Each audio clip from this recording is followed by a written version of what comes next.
पाक अधिकृत कश्मीर हमको मिल जाए इसलिए यह यज्ञ हो रहा है। ये कुछ नहीं, ये मूर्ख नीति है और प्रधानमंत्री उसके लिए केवल दुग्ध आहार कर रहे हैं। अन्न नहीं लेंगे, 11 दिन तक वो अन्न नहीं ले रहे हैं। बिना बलिदान के वरदान नहीं मिला करता, बस यही कह रहा हूँ। हमने बलिदान दिया तो हमको वरदान मिला।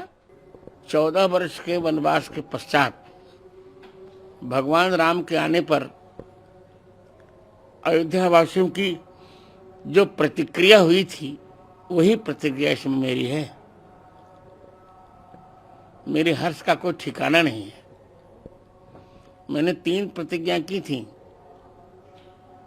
2 प्रतिज्ञाएं, पहली कि श्री अयोध्या में कथा करने तब आऊंगा जब राम जन्मभूमि का निर्णय हो जाएगा, एक।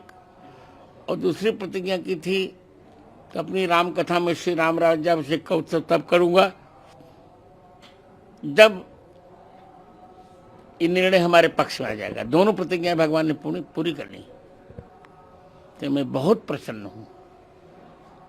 आज से यज्ञ भी शुरू हो गया है।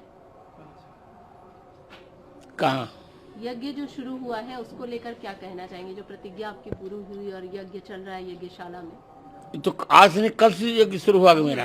क्या इसका पूरा उद्देश्य? पाक अधिकृत कश्मीर हमको मिल जाए इसलिए यह यज्ञ हो रहा है।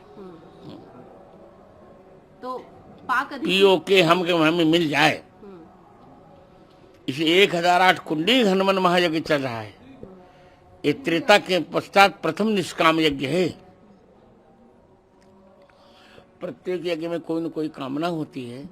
मेरे यज्ञ में कोई कामना नहीं, केवल पाकिस्तान अधिकृत कश्मीर हमें मिल जाए, बस यही हमारी कामना है।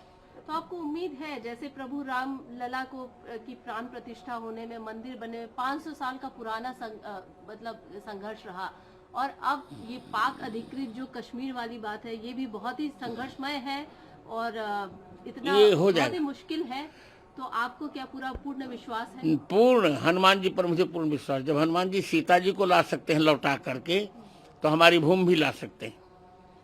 सुप्रीम कोर्ट में आप ही वो व्यक्ति थे जो गए और तथ्यों के आधार पर आपने बात रखी। वो संघर्ष के दिन जब आप याद करते हैं तो क्या कहना चाहिए? कुछ ऐसे क्षण जो आप जब रोमांच हो जाता है मुझको, क्योंकि मैं भरत जी चिंतित थे कि मैं भगवान के काम में नहीं आया, पर मैं चिंतित नहीं हूं क्योंकि मेरी प्रतिभा भगवान के काम में आई। इसे मैं बहुत प्रसन्न हूँ। गुरुजी, एक बात और भी जानना चाहूंगी। रामलला की प्राण प्रतिष्ठा को लेकर भी बहुत सारे प्रश्न उठाए जा रहे हैं कुछ राजनीतिक दलों द्वारा कि ये उचित नहीं है, शास्त्रों के अनुसार नहीं है, शास्त्र के अनुसार शास्त्र के अनुसार यही है। गर्भगृह में राम जी, गर्भगृह का मंदिर पूरा हो गया, इससे भगवान स्थापित हो रहे हैं, अब ऊपर बनता रहेगा। और पुनर्वसु नक्षत्र भी है, त्रेता की छाया है, बहुत उचित है। और प्रधानमंत्री उसके लिए केवल दुग्ध आहार कर रहे हैं। अन्न नहीं लेंगे, 11 दिन तक वो अन्न नहीं ले रहे हैं। क्या ऐसा कोई प्रधानमंत्री देखा आपने? सोचिए। लेकिन सवाल तो बहुत सारे उठाए जा रहे हैं, अन्य पार्टी की बात ऐसी है, कुटिल राजनीति कर रहे हैं जिनको चुनाव जीतने नहीं, जिनको कुछ करना नहीं हो तो करेंगे ही करेंगे। प्रश्न कहते हैं ना, खिसियानी बिल्ली कम्मे को नोचे। उनको कुछ करना नहीं है, अब अच्छा कार्य हो रहा है तो प्रश्न उठा रहे हैं। और चुनाव जीतने के लिए करें, कौन बड़ा पाप करे? इतना बड़ा काम तुमने किया है क्या? 60 वर्ष तुम्हारे पास भारत रहा, क्या किया तुमने?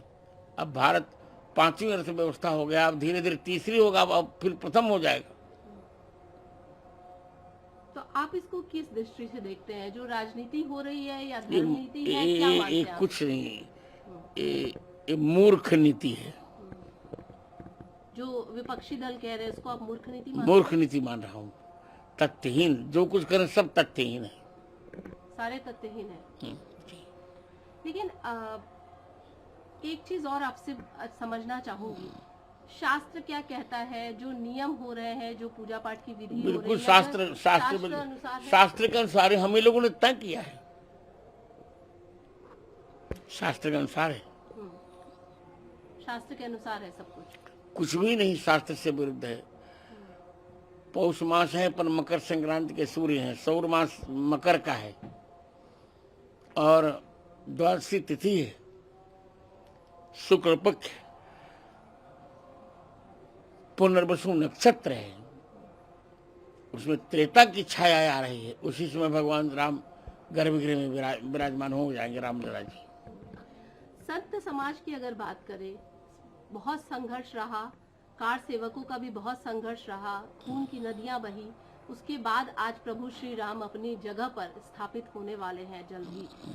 तो संत समाज की तरफ से आप क्या कहना चाहेंगे, क्या विचार व्यक्त करना चाहेंगे इस पूरे विषय को लेकर? बिना बिना बिना बलिदान के वरदान नहीं मिला करता, बस यही कह रहा हूँ।